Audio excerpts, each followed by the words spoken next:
anigoo ah Xudayfa Daawud Yuusuf anigoo ah Xudayfa Daawud Yuusuf oo ka tirsan ururka Al-Shabaab gaar ahaan qaybta qaraxyada ee gawaarida ku xirtay. Maanta waa taariikhda 23 bisha 11aad sanada 2019. Maanta abaarihii 2 sac ayaan kasoo dhaqaajiyey degmada Dharkeenley.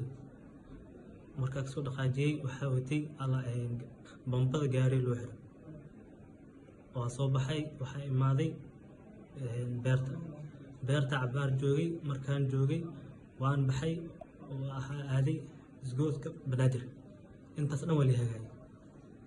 Marka isgoyska Banaadir aaday haddana biyo la qabsaday waa baxay waxaa tagay sheekadii Zoobe anoo joogay soo wacay hayno Zoobe waxaa la sheegay macna wax oo gaari ku aragtay inta hadda kugu muuqato gaari saarif oo bensal ah oo lambar la'aan ah ay muuqataa arno waxaan la soo gudbiyay waxa waaye meesha tahan hadda dadkii waaweyneen marka gaariyaas u qabso loo nambar badan aan ayaga isticmaalay gaari aan taarga lahayn waayahan dhahay marka shaqadiisa soo dhacday kadib anna waa la qabtay ciidamada amniga